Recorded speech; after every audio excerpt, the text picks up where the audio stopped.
Marcus Hayes walked into the small convenience store on the corner of 5th Street with nothing but peace on his mind.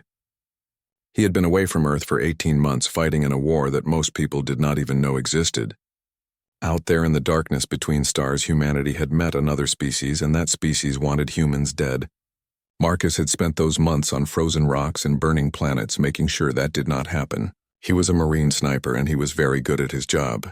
The best, according to his commanding officer. He had saved thousands of lives during the Battle of Proxima Station, when alien fighters tried to destroy 3 colony ships full of civilians. For 7 hours straight, he had fired his rifle from an asteroid, taking down enemy after enemy, while his position was under constant attack. He had killed 63 fighters and 4 gunships that day. The Navy Cross Medal was waiting for him back at base, and his captain said they were recommending him for the Medal of Honor, but right now none of that mattered because all Marcus wanted was a bottle of water and something to eat. The store was small and quiet. A young clerk stood behind the counter scrolling through his phone. He looked up when Marcus walked in and his eyes went wide. Marcus was used to that reaction. He stood 6'3", and the last 18 months of combat had carved away any softness from his face and body. He looked exactly like what he was, which was a weapon trained and honed for war. He gave the clerk a small nod and walked to the refrigerator section. He grabbed 2 bottles of water and a handful of protein bars. Simple stuff. Basic stuff. He had 72 hours of leave before he had to report back to Pentagon Station for debriefing. After that, he would get his next assignment. More fighting, probably. More months in the black. But these 3 days were his. Marcus walked to the counter and set his items down. The clerk was staring at him now with something that looked like fear. Marcus kept his expression calm and reached for his wallet in his jacket pocket. That simple movement changed everything. The clerk's hand slammed down on something under the counter, and Marcus heard the silent alarm even though it made no sound. He knew what that meant. He had been trained to recognize threat responses, and the kid behind the counter had just decided Marcus was a threat. Marcus slowly pulled his hand away from his jacket and raised both hands where the clerk could see them. He started to speak to explain, but the kid was already backing away toward the storage room. 3 minutes later, the first police car pulled up outside. Then another. Then 2 more. Marcus stood very still with his hands visible because he knew how this could go. He had seen it before. The door burst open and 4 officers rushed in with their weapons drawn. They were shouting commands all at once, and Marcus could barely understand what they wanted. Get down, hands up, do not move. He chose to follow the loudest voice, which told him to get on the ground. He lowered himself slowly to his knees and then to his stomach with his hands stretched out above his head. The floor was cold and dirty and smelled like old mop water. Hands grabbed him roughly and yanked his arms behind his back. Metal handcuffs bit into his wrists. Someone's knee pressed hard into his spine. Marcus kept his breathing steady and did not resist. Fighting back would only make this worse. One officer searched his pockets and found his military identification card. Marcus heard him say something about it probably being fake. Another officer kicked his bag across the floor and his belongings scattered everywhere. A water bottle rolled under a shelf. Protein bars slid across the tiles. His combat knife, which every Marine carried, fell out of a side pocket, and suddenly all the officers were more tense. Marcus tried to speak calmly and clearly. He told them he was active duty Marine Corps. He said he could provide verification. He gave them his service number. He explained he had just returned from deployment.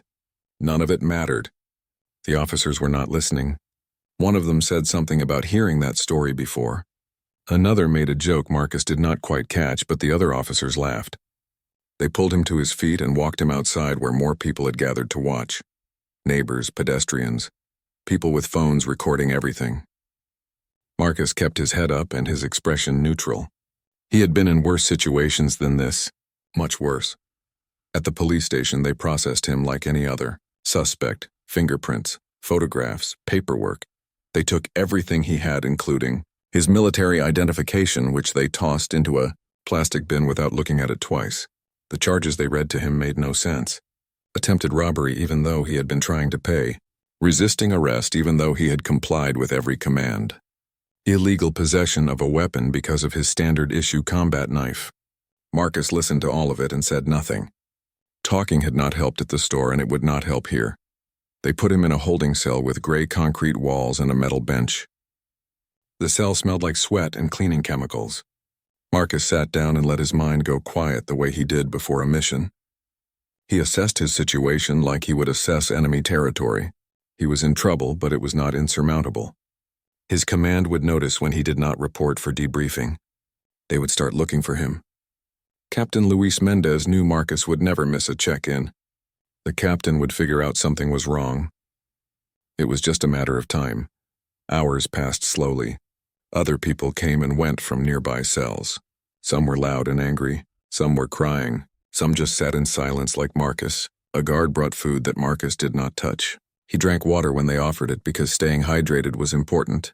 He did push-ups and stretches in the small space to keep his muscles from getting stiff. He slept in short intervals the way he had learned to sleep in combat zones. Always alert. Always ready. On the second day, a public defender came to see him. The lawyer's name was Greg Palmer, and he looked tired and overwhelmed. He had a stack of folders under his arm, and he barely looked at Marcus when he sat down across from him in the small consultation room. Greg asked basic questions: name, age, address, criminal history. When Marcus said he had no criminal history, Greg finally looked up. When Marcus explained he was active-duty military, Greg's expression changed slightly. He asked Marcus to repeat his service information and wrote it down carefully. He promised to check the military database. He said he would look into the case. Then he left, and Marcus went back to his cell to wait. Greg Palmer went back to his office and opened his laptop with a cup of coffee that had gone cold hours ago. He had 47 cases on his desk, and Marcus Hayes was just another name on a very long list. But something about the guy bothered him. Most people in holding cells made excuses or told wild stories. Marcus had been calm and direct. He had not begged or pleaded. He had simply stated facts. Active-duty Marine, Scout Sniper, currently assigned to 3rd Interstellar Defense Battalion. Service number Hotel 73942 Charlie. Greg had heard plenty of lies in his 3 years as a public defender, but Marcus had not sounded like he was lying. Greg pulled up the military database and typed in the service number. He expected nothing, or maybe a fake result that would confirm what the police had assumed. Instead, the screen filled with information that made Greg sit up straighter in his chair. Marcus Hayes, Staff Sergeant, Marine Corps Scout Sniper, active duty, current status deployed, security clearance level classified, combat citations including Silver Star, Bronze Star with Valor Device, Purple Heart with 2 clusters, recommended for Navy Cross pending review. The list went on and on. Greg scrolled through page after page of commendations and mission records. Most of the mission details were redacted, but the results were clear. This man had been in serious combat and had performed exceptionally. Greg grabbed his phone and called the prosecutor's office. He got transferred 3 times before reaching Larry Simmons, who handled the case. Greg explained what he had found and suggested they might want to reconsider the charges. Larry sounded annoyed and rushed. He said the police report was clear. He said the evidence was solid. He said they had security footage and witness statements. Greg tried to explain about the military record, but Larry cut him off. Every defendant had a story. Every defense attorney thought their client was special. The system had to move forward. Trial was set for tomorrow morning. Larry hung up before Greg could say anything else. Greg sat at his desk and stared at the computer screen showing Marcus Hayes' service record. Something was very wrong here. He picked up his phone again and called the number listed for Marcus's command. It rang 4 times before someone answered. Captain Mendez speaking. Greg introduced himself and explained the situation. There was a long silence on the other end of the line. Then Captain Mendez asked Greg to repeat everything. Where was Marcus being held? What were the charges? When was the trial? Greg gave him all the information he had. Captain Mendez thanked him and said he would handle it. The call ended, and Greg hoped he had done the right thing. Back in the holding cell, Marcus was going through his evening routine: push-ups, squats, stretches, mental exercises to keep his mind sharp. He had been in this cell for almost 48 hours now, and he knew his time was running short. The trial was tomorrow, according to what Greg had told him. If he got convicted, his military career was over. Everything he had worked for would be gone. Not because he had done anything wrong, but because a scared kid and some lazy cops had decided he looked dangerous. Marcus had faced down alien fighters and survived behind enemy lines, but he might lose everything in a courtroom over absolutely nothing. He thought about the Battle of Proxima Station. 7 hours of continuous combat. His position on that asteroid had been frozen and exposed. His rifle had overheated twice, and he had to wait for it to cool, while enemy fire turned the rock around him into vapor. His oxygen had been running low. His suit had been damaged, but he had kept firing because those colony ships were full of families. Children. People who had left Earth to build new lives on distant worlds. People who trusted that the military would protect them. Marcus had made sure that trust was not misplaced. He had fired until his ammunition was almost gone. He had held his position until reinforcements arrived, and when the aliens had finally overrun his location, he had fought them with his sidearm and his knife until a rescue team pulled him out. Now he was in a cell for trying to buy water. The irony was not lost on him. He had killed to protect innocent people, and now those same people's system was treating him like a criminal. But Marcus did not allow himself to feel bitter. Bitterness was a useless emotion. It clouded judgment and weakened resolve. He had been trained to adapt and overcome. Whatever happened tomorrow, he would face it the same way he faced everything else, with discipline and control. The next morning they brought him breakfast, powdered eggs and toast, coffee that tasted like metal. Marcus ate it all because he needed the energy. They gave him his clothes back, which had been cleaned but still smelled like the holding cell. At 8 in the morning, 2 guards came to escort him to the courthouse. They put him in handcuffs again and led him through a maze of hallways to a transport van. The van had small windows with wire mesh, and Marcus watched the city pass by outside. People going to work, cars and traffic, life moving forward like nothing was wrong. Because for those people, nothing was wrong. They did not know about the war in space. They did not know about the aliens. They did not know that people like Marcus spent months fighting in the dark so they could have normal lives. And that was fine. That was how it should be. The people did not need to know about the monsters. They just needed to be safe from them. The courthouse was old and made of stone. It looked important and permanent, like it had been there forever, and would be there forever. Inside it was crowded with people waiting for their cases to be heard. Lawyers in suits, defendants in handcuffs, families sitting on benches, guards everywhere. Marcus was led to a holding room where he waited with a dozen other people. Some of them looked scared. Some looked angry. Some looked defeated. Marcus just waited quietly. After an hour, Greg Palmer came to see him. The lawyer looked like he had not slept. He explained that he had found Marcus's military record and had tried to get the charges dropped. The prosecutor had refused. They were going to trial. Greg said he would do his best, but he was honest about the odds. The police report was detailed. The security footage showed Marcus reaching into his jacket. The system wanted to move cases quickly. Greg had only been assigned to this case yesterday and had not had time to build a proper defense. Marcus listened to all of this and nodded. He appreciated Greg's honesty. Most people would have made promises they could not keep. At 10 in the morning, Marcus was brought into the courtroom. The room was smaller than he expected, with rows of wooden benches and a judge's bench at the front. The judge was a woman in her 50s with gray hair and a stern expression. Her nameplate said Helen Price. She looked like she had seen everything and been impressed by nothing. Marcus stood at the defense table next to Greg Palmer, while the guards removed his handcuffs. His wrists were sore and marked with red lines where the metal had been. The courtroom was half full with people waiting for other cases. Some were defendants, some were family members, some were just there to watch because they had nothing better to do. Marcus stood straight with his hands at his sides and his eyes forward. He had stood at attention 1,000 times before. This was no different. Judge Price looked at her computer screen and then at Marcus. She read the charges out loud. Attempted robbery, resisting arrest, illegal possession of a weapon. She asked how he pleaded, and Marcus said not guilty in a clear voice. Larry Simmons, the prosecutor, stood up and began his presentation. He was a thin man with glasses who looked as tired as everyone else in the building. He described the incident at the convenience store.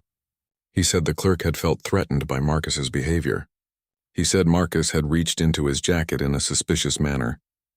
He said when police arrived, Marcus had been confrontational. None of it was true, but Larry said it like he believed every word. He showed the security footage on a screen. The video showed Marcus walking into the store, getting items, walking to the counter, reaching for his wallet. The video was clear and showed no threatening behavior at all, but Larry narrated it differently. He pointed out Marcus's size, his military-style clothing, the way he moved. He made it all sound dangerous when it had been completely normal. Greg Palmer stood up to give his side, but he was fighting an uphill battle. He pointed out that the security footage showed no crime. He explained that Marcus was reaching for his wallet to pay. He tried to enter Marcus's military record as evidence, but the prosecutor objected and the judge sustained it. Greg argued that his client had not resisted arrest. The police report said otherwise. Greg mentioned the combat knife and explained it was standard military issue. The prosecutor said that did not matter on civilian streets. Back and forth they went while Marcus stood silently and watched his freedom slip away. Judge Price looked annoyed by the whole thing. She had probably heard 100 cases just like this one, another defendant claiming innocence, another lawyer arguing details. She was ready to move on to the next case. She asked if there were any other witnesses or evidence. Greg Palmer hesitated, and Marcus could see he was running out of options. The prosecutor smiled slightly because he knew he had won. In a few minutes, Judge Price would make her ruling and Marcus would be convicted. His military career would be over. Everything he had worked for would be gone. All because he had tried to buy water while being a large black man in a convenience store. Then the doors at the back of the courtroom opened. Everyone turned to look. 4 people in military dress uniforms walked in. The lead figure was a man with silver hair and more medals on his chest than Marcus had ever seen in one place. He wore 4 stars on his shoulders. A full general, the highest rank in the United Earth Defense Force. Behind him walked a woman with eagles on her collar, which meant she was a colonel. 2 more officers followed. All of them looked like they meant business. The courtroom went completely silent. The general walked down the center aisle between the benches. His shoes clicked on the floor. Every eye in the room was on him. Judge Price leaned forward with her mouth slightly open. The bailiff moved to intercept, but the judge waved him back. The general walked straight to where Marcus stood at the defense table. Marcus felt his heart rate increase for the first time since this whole thing started. He knew who this was. Every person in the military knew General Richard Cole. The man was a living legend. He had commanded the defense of Earth during first contact. He had led the liberation of the lunar colonies. He had personally directed the assault that broke the siege of Mars Station. He had more combat experience than anyone alive and more authority than Marcus could comprehend. General Cole stopped in front of Marcus and came to attention. Then he rendered a crisp salute. Marcus responded, automatically returning the salute with military precision. His body knew what to do even though his mind was racing. The general held the salute for a long moment before dropping his hand. Then he turned to face Judge Price. "Your Honor," he said, and his voice carried to every corner of the courtroom. "I apologize for the interruption. I am General Richard Cole, commanding officer of the United Earth Defense Force. I am here regarding Staff Sergeant Marcus Hayes." Judge Price found her voice, though it sounded shaky. "General, this is highly irregular." General Cole nodded. "I understand, Your Honor. May I approach?" She nodded back, still trying to process what was happening. The prosecutor looked like he had been hit in the face. Greg Palmer looked like he might pass out. The general walked to the front of the courtroom and addressed everyone there. "Your Honor, members of the court," he began.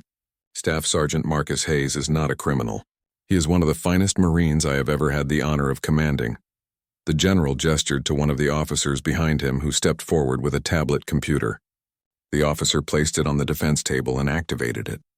Holographic displays filled the air above the table, showing images and text. The courtroom gasped. Judge Price leaned forward to see better. The displays showed Marcus in full combat gear on an asteroid in space, his rifle in his hands, enemy fighters streaking past. The footage was from his helmet camera during the Battle of Proxima Station. For several seconds, everyone watched as Marcus fired his weapon with impossible precision. Each shot took down an enemy craft that had been targeting civilian ships. The timestamp showed the battle lasted for hours. The enemy counter showed 63 fighters destroyed, 4 gunships eliminated. It was like watching something from a movie, except it was real, and the man who had done it was standing right there in the courtroom. General Cole continued speaking. 18 months ago, Staff Sergeant Hayes was deployed on a classified mission to the Kepler system. His actions during that deployment saved the lives of over 15,000 civilians aboard 3 colony ships. He paused and looked directly at the prosecutor. This tablet contains his service record, which has been declassified for these proceedings. It also contains testimony from his commanding officers and the combat footage you are seeing now. In 7 hours of continuous combat, Staff Sergeant Hayes eliminated 63 enemy fighters and 4 heavy gunships. He did this while under fire with failing life support and no possibility of extraction. When his position was finally overrun, he held the line with nothing but his sidearm and combat knife until reinforcements arrived. The general's voice grew harder. This man received the Navy Cross for those actions. He has been recommended for the Medal of Honor. And 3 days after returning to Earth, he was arrested for buying water. Judge Price stared at the holographic displays floating above the defense table. The combat footage continued playing, showing Marcus under heavy fire on that distant asteroid. Enemy plasma bolts turned the rock around him into glowing vapor. His rifle overheated and he waited calmly for it to cool before resuming fire. The helmet camera showed his steady hands and controlled breathing. There was no panic, no hesitation, just cold professional precision as he eliminated target after target. The colony ships in the background were massive vessels carrying thousands of families. Without Marcus, they would have been destroyed. Everyone in the courtroom could see that clearly. The colonel who had entered with General Cole stepped forward. She had short dark hair and sharp eyes. Her name was Janet Pierce, according to the nameplate on her uniform. She spoke in a clear, professional voice. Your Honor, I am Colonel Janet Pierce, Chief of Staff to General Cole. I have personally reviewed Staff Sergeant Hayes' service record and can verify everything the General has stated. Staff Sergeant Hayes has served with distinction for 8 years. He has completed 4 combat deployments. He has received numerous commendations for valor and exceptional service. His conduct record is spotless. Not a single disciplinary action in 8 years of service. Colonel Pierce activated another display on the tablet. This one showed Marcus's complete service record. Page after page of commendations, training certifications, mission completions, fitness reports that rated him as exceptional in every category, letters from commanding officers praising his leadership and skill, medical records showing injuries received in combat, and his determination to return to duty. It was the record of someone who had dedicated their entire adult life to serving and protecting others, someone who had sacrificed comfort and safety to do the hardest jobs in the most dangerous places. General Cole looked at the prosecutor. Mr. Simmons, I have spent the last 48 hours determining how this happened. When Staff Sergeant Hayes did not report for his mandatory debriefing, we initiated a search. It took us nearly 2 days to locate him because he was processed under incorrect information. His military identification was dismissed as fake. His requests to contact his command were denied. Every protocol that should have prevented this situation was ignored. The general gestured to another officer who produced a folder. Captain Luis Mendez, Staff Sergeant Hayes' direct commanding officer, attempted to reach him multiple times. When he could not make contact, he filed a missing person report with military authorities. We traced Staff Sergeant Hayes' last known location to the convenience store. We obtained the security footage. We discovered what had happened. The general paused and his expression grew severe. There was no crime committed. There was no threat. There was a decorated Marine attempting to buy supplies and a series of failures that resulted in his unlawful detention. The holographic display changed again. This time it showed the complete security footage from the convenience store. The angle was wide and captured everything. Marcus walking in calmly, the clerk looking nervous for no apparent reason. Marcus selecting items, walking to the counter, reaching slowly into his jacket for his wallet. The clerk hitting the alarm. Marcus immediately raising his hands. The footage continued showing police rushing in. Marcus complying with every command, getting on the ground, being restrained roughly, his military identification being examined and tossed aside. One officer could be heard on the audio saying it was probably fake. Another officer kicked Marcus's bag across the floor. The whole thing was on video, clear and undeniable. Judge Price watched the footage with a tight jaw. Her face had gone pale. She looked at the prosecutor and then at the police officers who had been called to testify. They sat rigid in their seats, not making eye contact with anyone. The courtroom remained silent except for the audio from the security footage. When it finished, Colonel Pierce froze the image at the moment Marcus was forced to the ground with his hands cuffed behind his back. She let that image hang in the air for everyone to see. A decorated war hero face down on a dirty convenience store floor because someone had made assumptions based on how he looked. Larry Simmons, the prosecutor, cleared his throat. He looked like he wanted to disappear. "Your Honor," he said quietly, "in light of this new evidence, the prosecution wishes to drop all charges immediately." Judge Price nodded slowly. "Motion granted. All charges against Staff Sergeant Marcus Hayes are dismissed with prejudice." She looked at Marcus. "Staff Sergeant, you are free to go. This should never have happened. I apologize on behalf of this court." Marcus stood at attention and nodded. "Thank you, Your Honor." His voice was steady, but inside he felt a wave of relief so strong it almost made him dizzy. 2 days of uncertainty. 2 days of watching his career hang by a thread. It was over. But General Cole was not finished. "Your Honor, with respect, this is not over. Staff Sergeant Hayes spent 2 days in a cell for no crime. His service record was ignored. His rights were violated. This happened because of failures at multiple levels." The general turned to face the entire courtroom. The clerk at the convenience store made assumptions based on appearance. The responding officers used excessive force without properly assessing the situation. The desk sergeant denied proper procedure. The system processed an innocent man without basic verification. He looked back at Judge Price. "Staff Sergeant Hayes deserves more than dismissed charges. He deserves accountability." Marcus spoke for the first time since the general arrived. "Sir, with respect, I just want to return to duty." General Cole looked at him with an expression that was both stern and kind. "And you will, Staff Sergeant, but not before we ensure this does not happen to another service member." He turned back to the judge. "Or to any other citizen. What happened here represents a systemic failure. The military takes care of its own, but these problems affect everyone. They need to be addressed." Judge Price nodded slowly. "General Cole, what exactly are you requesting?" The general's voice was firm. "A formal review of this case and the procedures that allowed it to happen. Training for law enforcement on proper identification verification, including military credentials. A review of use of force policies, and a public apology from every person involved in Staff Sergeant Hayes' wrongful arrest. Not for his benefit alone, but to demonstrate that the system can acknowledge its mistakes and correct them." Larry Simmons stood up reluctantly. "Your Honor, the prosecutor's office agrees to cooperate fully with any investigation. We will implement whatever training and procedures are recommended." The police chief, who had been sitting in the back of the courtroom, also stood. His face was red and he looked furious, but not at the general. He looked angry at his own officers. "Chief Peter Walsh, Your Honor, the police department will also cooperate fully. We will review our procedures and ensure our officers receive proper training." Judge Price made notes on her computer. "Very well. I am ordering a full investigation into this matter. I want a report within 30 days on how this happened and what steps will be taken to prevent it from happening again. I am also ordering that Staff Sergeant Hayes' arrest record be completely expunged." Not sealed, expunged, as if it never existed. She looked at Marcus again. "Staff Sergeant, you have my deepest apologies. You served your country with honor and distinction.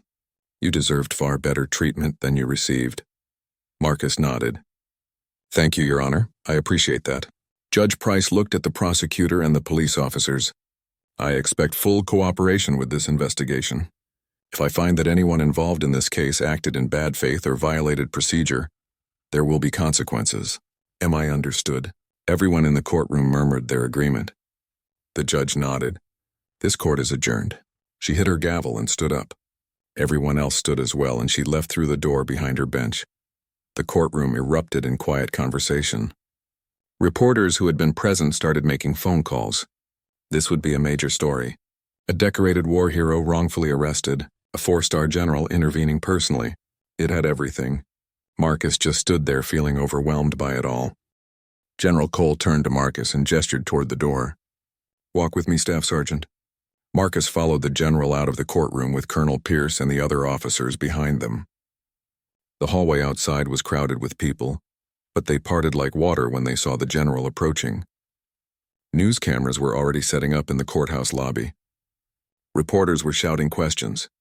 General Cole ignored all of it and led Marcus through a side exit to a quiet area outside the building. The fresh air felt good after 2 days in a cell and hours in the stuffy courtroom. Marcus took a deep breath and felt some of the tension leave his shoulders. General Cole stood looking out at the city for a moment before speaking. "You handled yourself well in there, Staff Sergeant. No outbursts, no anger. That takes discipline." Marcus stood at ease beside him. "I have been in worse situations, sir." The general smiled slightly. "I know. I read your full report from Proxima. That was some impressive work out there. Thank you, sir." Marcus meant it. Coming from General Cole, that compliment was worth more than any medal. "But this should not have been a situation you had to handle at all," the general continued. "You came home from defending humanity, and you were treated like a criminal." Marcus was quiet for a moment. "It is not the first time, sir." "It will not be the last." General Cole looked at him sharply. "It should be the last. That is why we are pushing for changes. Not just here, but system-wide." Colonel Pierce stepped forward. "Staff Sergeant, we have already initiated reviews at 12 major police departments in cities where we have significant military populations. We are working with the Department of Justice to create standardized training on military identification and proper verification procedures. This is not just about you. This is about making sure every service member can come home without fear of being treated like you were." Marcus nodded. "I appreciate that, ma'am. But I'm more concerned about the next person this happens to who does not have a 4-star general to help them." General Cole smiled. "Smart man. That is exactly why we are implementing these changes everywhere." He straightened and his expression became more formal. "You have 30 days of leave starting now. After that, report to Fort Kennedy for your debriefing and your next assignment." Marcus blinked. "Next assignment, sir?" The general nodded. "We are forming a new unit. Elite snipers for deep space operations. Long-range reconnaissance, high-value target elimination, the kind of work you excel at. I want you as one of the lead instructors. You will train the next generation of scout snipers." Marcus felt something stir in his chest. Pride, maybe. Or purpose. "That sounds like important work, sir." "It is," the general agreed. "But only if you want it. After what happened, no one would blame you for stepping back. Taking a different assignment. Maybe something garrison-side where you do not have to deploy anymore." Marcus did not hesitate. "I want it, sir. This is what I do. This is who I am. A few bad cops are not going to change that." "Good man." General Cole rendered another salute and Marcus returned it. "Dismiss, Staff Sergeant. Enjoy your leave. Try to stay out of trouble." Marcus almost smiled. "I will do my best, sir." The general and colonel walked back toward the courthouse entrance where their transport was waiting. The other officers nodded to Marcus as they passed. One of them, a young lieutenant, said thank you under his breath. Marcus was not sure what he was being thanked for, but he nodded back. Captain Luis Mendez had been waiting near the side entrance. He approached Marcus with a look of relief on his face. "Marcus," his captain said, dropping formality. "Are you okay?" Marcus nodded. "I am now, sir."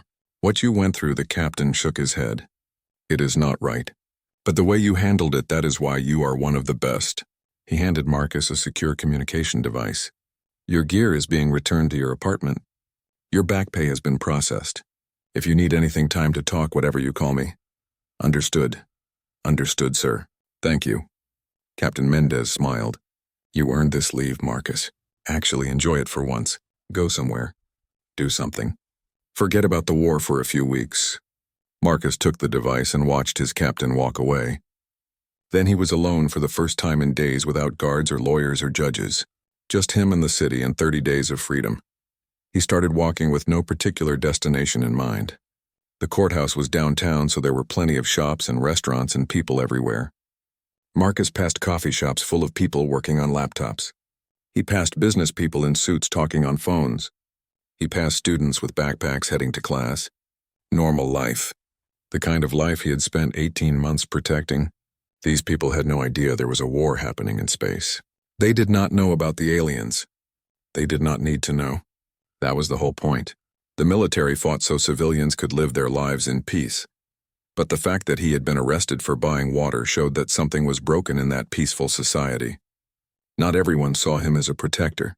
Some people saw him as a threat just because of how he looked. That hurt more than he wanted to admit. He had killed to protect these people. He had nearly died multiple times, and some of them would call the cops on him for no reason other than fear.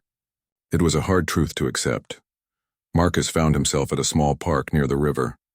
There were benches and trees and a walking path. He sat down on a bench and watched the water flow past. A few joggers went by. A woman walked her dog. An old man fed pigeons from a bag of breadcrumbs. Simple, peaceful things. Marcus closed his eyes and listened to the sounds. Birds, traffic in the distance, wind in the trees.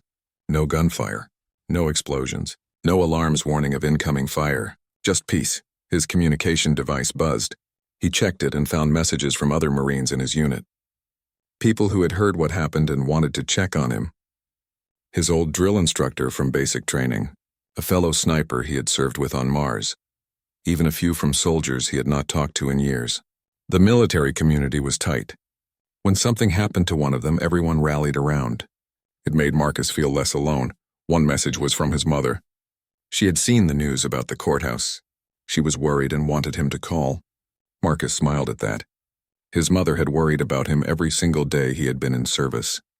She had worried when he went through sniper training. She had worried through every deployment. She had worried when he came home on leave. He called her number and she answered on the first ring. "Baby, are you okay?" Her voice was tight with concern. "I am fine, Mom. Really." They dropped all the charges. A general came to court and everything got sorted out. His mother made a sound that was half laugh and half sob. "I saw it on the news. They had cameras there. I could not believe what I was seeing. My boy in handcuffs like some criminal." Marcus felt his throat tighten. "I know, Mom. I am sorry you had to see that." "Do not apologize," his mother said fiercely. "You did nothing wrong. Nothing. Those people should be ashamed of themselves. They talked for 20 minutes. Marcus told her about his leave and promised to visit. She made him promise to stay safe and eat properly and get some rest. All the things mothers say. When they hung up, Marcus felt better. His mother had always been his anchor. She had raised him alone after his father died. She had worked 2 jobs to give him a good life. She had supported his decision to join the Marines even though it terrified her. Everything good in him came from her. Marcus stood up from the bench and continued walking. Marcus walked for hours through the city, letting his feet carry him wherever they wanted. He passed through neighborhoods he remembered from before his deployment. Some things had changed. New buildings. Different stores. But most of it was the same. The same streets he had walked as a kid. The same parks where he had played. The same city he had joined the Marines to protect. It felt strange being back. Like he was a ghost visiting a life that no longer belonged to him. He stopped at a diner that had been around forever. The kind of place with vinyl booths and a counter with spinning stools. The smell of coffee and bacon filled the air. Marcus slid into a booth by the window and a waitress came over with a menu. She was older with gray hair and kind eyes. "What can I get you, honey?" she asked. Marcus ordered coffee and breakfast. Eggs, bacon, toast, hash browns. Real food after days of cell food and protein bars. The waitress smiled and said she would have it right out. While he waited, Marcus watched people come and go. A construction crew on their break. An older couple sharing a slice of pie. A young mother with 2 small kids who kept trying to climb out of their high chairs. Normal people living normal lives. Marcus wondered what they would think if they knew what was happening out there in space. Would they be scared? Would they be grateful? Would they even care? Most people did not think about the military unless there was a war on the news. And this war was classified. Secret. The government did not want people to panic. The food arrived and Marcus ate slowly, savoring every bite. He had eaten worse things in worse places. Ration packs on frozen moons. Recycled protein paste on long deployments. One time he had gone 4 days with nothing but water and stimulants while on a reconnaissance mission. This simple breakfast in a cheap diner tasted like heaven. The waitress refilled his coffee and asked if he needed anything else. Marcus said no thank you and she smiled and moved on to the next table. His mind drifted back to Proxima Station. That battle had been the turning point in the war. The aliens had been pushing hard trying to take out humanity's colony infrastructure. If those 3 ships had been destroyed, it would have been a devastating loss. 15,000 people dead, 3 colonies left without supplies and reinforcements. The military would have had to pull back and regroup. But Marcus and his team had held the line. They had bought time for the fleet to arrive. They had turned the tide. Marcus remembered the moment when his position was finally overrun. He had been out of rifle ammunition. His sidearm had only a few rounds left. The aliens had landed on the asteroid in force. They were insect-like creatures with multiple limbs and natural armor plating. Fast, aggressive, terrifying to look at. But Marcus had not felt fear. He had felt calm, focused. He had his knife and his training and his determination to not let those colony ships die. The fight had been brutal and close range. The aliens were strong, but Marcus knew how to find weak points in their armor. Between plates, joint connections, the soft tissue around their sensory organs. He had killed 6 of them before the rescue team arrived. 6 aliens in hand-to-hand combat. His knife had broken on the 4th one, and he had used a piece of broken rock for the last 2. When the Marines pulled him out, he had been covered in alien blood and his own. He had 3 broken ribs and a concussion, but he had survived. They gave him the Navy Cross for that. The medal was waiting for him at Fort Kennedy. Marcus did not care much about medals. They were nice to have, but they did not change anything. The people on those colony ships were alive. That was what mattered. Everything else was just ceremony and paperwork. But he understood why the military gave out medals. They were symbols. They told stories. They honored sacrifice. And they reminded people that some things were worth fighting for. Marcus finished his breakfast and left money on the table with a good tip. The waitress called out, "Thank you, honey," as he left. Outside the sun was higher and the day was warming up. Marcus decided to head back to his apartment. He had not been there in 18 months. It would be dusty and stale, but it was home, or as close to home as he had. The apartment was small. 1 bedroom, a kitchen, a living room with a couch and a television. Not much, but Marcus did not need much. He spent most of his time deployed anyway. He opened the windows to let in fresh air and started cleaning. It felt good to do simple tasks: washing dishes, vacuuming, making the bed with clean sheets, normal domestic things that he never got to do in space. His gear had been delivered while he was at court. Everything was in military storage containers stacked neatly by the door. Marcus opened them and checked his equipment. His rifle was there, cleaned and maintained. His armor, his survival gear. Everything had been inventoried and returned. The Marines took care of their people. Even when the civilian world failed them, the Corps always had their back. Marcus set up his rifle on the coffee table and began the ritual of maintenance. Field stripping, cleaning, oiling, reassembly. He had done this thousands of times. It was meditative. His hands knew every part and every motion. The rifle was custom built for him. It had saved his life more times than he could count. Taking care of it was not just practical. It was respect. This weapon was his partner, his tool, his responsibility. When the rifle was clean and reassembled, Marcus put it away in its case. Then he showered for the first time in days. Hot water, real soap. He stood under the spray for a long time, letting the heat soak into his muscles. The cell had been cold. The courthouse had been tense. Now he could finally relax. He washed away 2 days of jail and stress and anger. When he got out, he felt almost human again. He put on clean clothes from his closet. Jeans and a simple shirt. No uniform, no gear. Just regular civilian clothes. He looked at himself in the mirror and barely recognized the man staring back. 8 years in the Marines had changed him. He was harder now, scarred. His eyes had seen things most people could not imagine, but he was still Marcus Hayes. Still the kid from Chicago who wanted to make a difference. Still the man who believed some things were worth fighting for. His communication device buzzed again. Another message. This one was from General Cole's office. An official notification that his leave had been approved and his next assignment confirmed. He would report to Fort Kennedy in 30 days. Until then, he was free. Marcus sat on his couch and thought about what to do with that freedom. He could visit his mother. He could travel somewhere. He could just stay here and rest.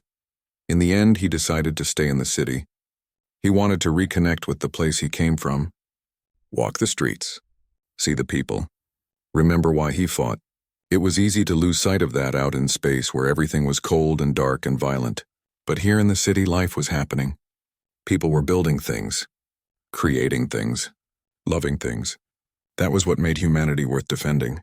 Not the governments or the corporations or the military. The people. The ordinary, everyday people just trying to live their lives. Marcus made himself lunch and turned on the television. The news was covering his story.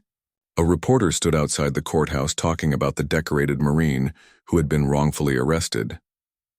They showed footage of General Cole entering the courtroom. They interviewed legal experts about wrongful arrest and systemic problems in policing. Marcus watched for a few minutes, then turned it off. He did not want to be a news story. He just wanted to be a Marine doing his job. Over the next few days, Marcus settled into a routine. He woke up early out of habit, did his morning workout, made breakfast. Then he would go out and explore the city. He visited places he remembered from his childhood. The library where he had spent hours reading. The basketball court where he had played pickup games. The high school where he had graduated before joining the Marines. Everything looked smaller than he remembered. Or maybe he had just grown larger. War had a way of changing perspective. On the third day of his leave, Marcus went back to the convenience store. He was not sure why. Maybe he needed to face it. Maybe he wanted to see if anything had changed. The store looked the same as before. Same signs, same parking lot, same glass door. Marcus stood outside for a moment, gathering his thoughts. Then he walked in. The bell above the door chimed. The clerk behind the counter was different. An older man this time. He looked up and smiled. "Help you with something?" Marcus walked to the refrigerator and grabbed a bottle of water. He took it to the counter and set it down. The clerk rang it up. $2. Marcus handed him $3. "Keep the change." The clerk thanked him and Marcus walked out. Simple, easy, no drama. The way it should have been the first time. Marcus walked a few blocks and found a bench. He sat down and opened the water. It tasted good. He thought about the young clerk who had called the cops on him. The kid had probably been scared. Maybe he had been robbed before. Maybe he had been told to be careful. Fear made people do stupid things. Marcus understood that. He had seen fear on the battlefield. Fear made soldiers freeze up, made them make mistakes, made them shoot first and think later. The clerk had been afraid and Marcus had paid the price for that fear. But Marcus could not hold on to anger. Anger was a poison. It ate away at you from the inside. He had seen soldiers consumed by anger, seen them become bitter and hateful, seen them lose sight of what they were fighting for. Marcus refused to let that happen to him. So he let the anger go. He forgave the clerk.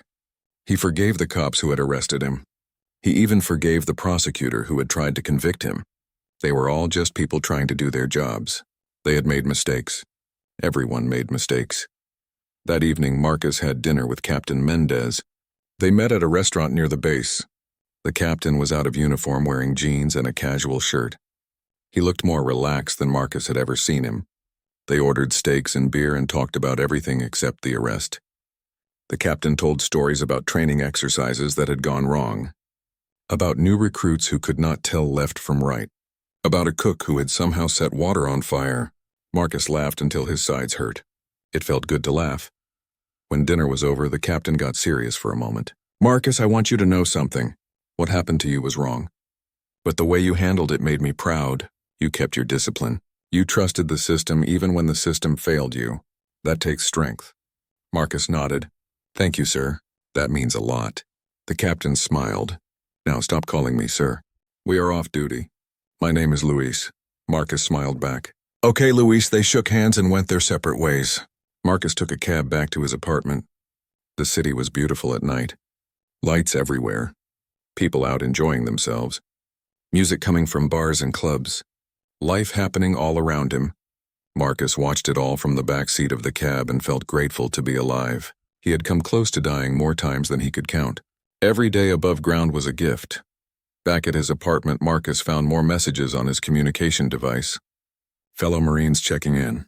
Old friends who had seen the news. His old high school coach congratulating him. Even a message from a senator's office thanking him for his service and asking if he needed any help. Marcus replied to them all with short, polite messages. He appreciated the support, but he did not need a fuss made. He just wanted to get back to work. The next week, Marcus visited his mother. She lived in the same house where he had grown up. A small place in a quiet neighborhood. She cried when she saw him and hugged him so tight he could barely breathe. "My baby," she kept saying. "My baby is home." Marcus held her and let her cry. His mother had been through so much. She deserved to let it out. When she finally calmed down, they sat in the kitchen and talked for hours. She made his favorite meal, fried chicken and mashed potatoes and green beans, comfort food that tasted like childhood. His mother wanted to know everything about the arrest. Marcus told her the whole story. She got angry all over again, but Marcus calmed her down. "It is over, Mom. They fixed it. I am fine." His mother looked at him with tears in her eyes. "You should not have to be fine. You should not have to be strong all the time. You are allowed to be hurt. You are allowed to be angry." Marcus nodded. "I know, but anger does not help. I just want to move forward." His mother reached across the table and took his hand. "You are a good man, Marcus Hayes. Better than this world deserves." Marcus squeezed her hand. "I learned from the best." They spent the rest of the day together, watching old movies, looking at photo albums, talking about family and memories. When it was time for Marcus to leave, his mother hugged him again. "You come back to me safe," she said. "You hear me?" "I will, Mom. I promise." The weeks of leave passed quickly. Marcus spent time working out to stay in shape. He read books he had not had time for during deployment. He took long walks and thought about his life, about where he had been and where he was going, about what kind of man he wanted to be. He was only 26, but he felt older. War did that. It aged you in ways that had nothing to do with years. He also spent time preparing for his new assignment. Training the next generation of snipers would be different from combat. It would require patience and teaching skills. Marcus had always been better at doing than explaining. But he was ready to learn, ready to help make the next group of Marines as good as they could be. The war was not over. More people would be needed. More snipers. More warriors willing to stand between humanity and the darkness. On his last day of leave, Marcus went back to the park by the river. He sat on the same bench where he had sat weeks before. The water flowed past like it always did. Birds sang in the trees. The sun was warm on his face. Marcus closed his eyes and took a deep breath. He felt ready. Ready to go back. Ready to serve. Ready to teach others what he had learned. The arrest and the trial already felt like a distant memory. Life moved forward. So did he. His communication device chimed with the reminder. "Report to Fort Kennedy tomorrow morning, 0800 hours. Marcus stood up from the bench and stretched. Time to get back to work. He walked home through the city one last time. He looked at the people and the buildings and the streets. He memorized it all. This was what he was fighting for. This ordinary, beautiful, everyday life. These people who would never know his name or what he had done. That was fine. He did not need recognition. He just needed purpose, and he had plenty of that. That night Marcus packed his gear. Everything was organized and ready. His uniforms were clean and pressed. His equipment was maintained and checked. His rifle was secured in its case. He set his alarm for early morning and lay down in bed. Sleep came easily. He dreamed of space and stars and the sound of his rifle firing. He dreamed of battles won and lives saved. He dreamed of purpose. Marcus woke before his alarm as he always did. The room was still dark, but he could see the first hints of dawn through his window. He got up and went through his morning routine. Shower, shave, uniform. Every movement was automatic from years of practice. He made coffee and drank it black while checking his gear one final time. Everything was ready. He was ready. At 0630, he grabbed his bags and locked the apartment door behind him. A military transport was waiting outside. The driver was a young corporal who saluted when Marcus approached. "Morning, Staff Sergeant. Need help with your bags?" Marcus shook his head. "I got it, thanks." He loaded his gear into the back and climbed into the passenger seat. The corporal pulled away from the curb and headed toward the highway. The city was just waking up. Early morning traffic, people heading to work, street cleaners, delivery trucks. Normal life continuing like it always did. The drive to Fort Kennedy took 2 hours. The base was outside the city on land that had once been farmland. Now it was one of the largest military installations in North America, home to multiple units and training facilities. The corporal showed his identification at the gate and they were waved through. The base was busy even this early. Soldiers running in formation, vehicles moving supplies, the constant activity of a military base that never really slept. Marcus felt something settle in his chest. This was familiar territory. This was where he belonged. The corporal dropped Marcus at the main headquarters building. "Thanks for the ride," Marcus said. The corporal saluted again. "Honored to meet you, Staff Sergeant. I heard what happened in court. That general really came through for you." Marcus nodded. He did. The corporal drove away and Marcus walked into the building. The lobby was clean and efficient. A receptionist directed him to the third floor. Colonel Pierce was waiting for him in a conference room. Staff Sergeant Hayes, she said, standing to shake his hand. Good to see you again. How was your leave? It was good, ma'am. Needed it. She gestured for him to sit. We are glad you are here. Your new unit is still being formed, but we want you to start right away. There is a lot of work to do. She opened a folder on the table. You will be training scout snipers for deep space operations, extended deployments, hostile environments, independent operations with minimal support. Everything you are already an expert at. Marcus looked at the training outline. It was comprehensive: marksmanship, survival, tactics, equipment maintenance, mental conditioning, leadership. This was not just about shooting. This was about creating complete warriors who could handle anything. How many students, ma'am? Colonel Pierce smiled. We start with 12. All of them volunteers. All of them already qualified snipers. You will be taking them to the next level. The level where you operate. Who else is on the training team? Colonel Pierce pulled out another document. You will have 2 other lead instructors. Staff Sergeant Kate Morrison from 2nd Battalion. She specializes in hostile environment survival. And Gunnery Sergeant Chris Palmer from 4th Battalion. He handles tactical operations and mission planning. Both of them are highly decorated. Both of them requested this assignment specifically. Marcus nodded. When do I meet them? This afternoon. We have a planning session at 1400 hours. Colonel Pierce stood up. Before that, you have a meeting with General Cole. He wants to see you before you start. Marcus stood as well. Understood, ma'am. Where should I report? His office. Top floor. He is expecting you at 0900. She shook his hand again. Welcome to Fort Kennedy, Staff Sergeant. We are glad to have you here. Thank you, ma'am. Marcus left the conference room and took the elevator to the top floor. General Cole's office was exactly what Marcus expected: clean, organized, walls covered with commendations, and photographs from decades of service. The general sat behind a large desk working on a tablet. He looked up when Marcus entered and stood. Staff Sergeant Hayes, come in, sit down. Marcus sat in one of the chairs facing the desk. The general sat back down and studied Marcus for a moment. How are you doing? Really? Marcus considered the question. I am good, sir. Ready to get back to work. General Cole nodded. That is what I wanted to hear. What happened to you was unacceptable, but I'm glad to see it has not broken your spirit. Marcus met the general's eyes. It would take more than that to break me, sir. The general smiled. I believe that. That is why you are here. He leaned forward. This new unit is important, Marcus. More important than you might realize. The war is escalating. We need warriors who can operate independently in the worst conditions imaginable. Warriors like you, I understand, sir. General Cole's expression became serious. But I also need you to understand that this is not just a training assignment. You will be teaching these Marines how to survive, how to win, how to come home. Every lesson you give them could mean the difference between life and death. That is a heavy responsibility. Marcus nodded slowly.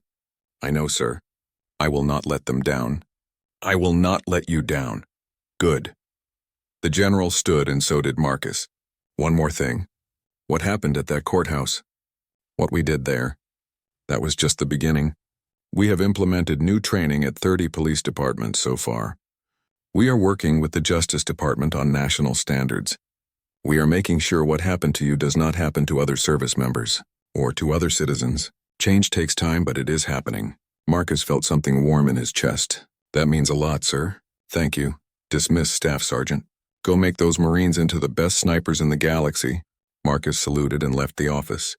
He felt energized, motivated. This was his purpose now. Not just fighting, but teaching others to fight. Passing on what he had learned. Making sure the next generation was ready for whatever came their way. He took the elevator back down and went to find the training facility. The sniper range was on the edge of the base. It was a massive complex with indoor and outdoor ranges, climate-controlled chambers that could simulate any environment, equipment bays, classrooms. Everything needed to train elite warriors. Marcus walked through it all, taking mental notes. He would be spending a lot of time here. This would become as familiar as his own apartment. More familiar, probably, since he would be here more than anywhere else. At 1400 hours, Marcus met his fellow instructors.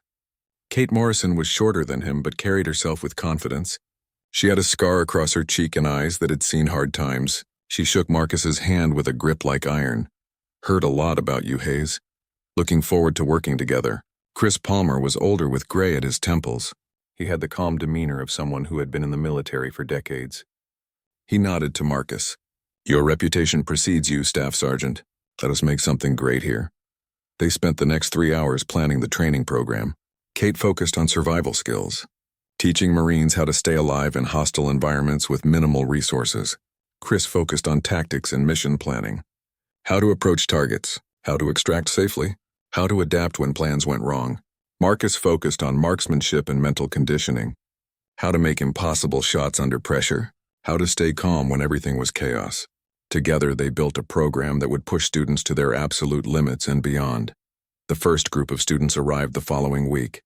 12 Marines, all of them already qualified snipers. All of them volunteers who knew this would be the hardest training of their lives. Marcus stood in front of them on the first day and looked at each face. They were young, eager. Some of them looked nervous. That was good. Nervousness meant they understood the seriousness of what they were about to do. Marcus thought about what to say, how to set the tone for everything that would come next. You are here because you are already good, he began. My job is to make you great. You will learn things most Marines never learn. You will go places most people cannot imagine. You will do things that seem impossible. But first you have to survive this training. Some of you will not make it. That is okay.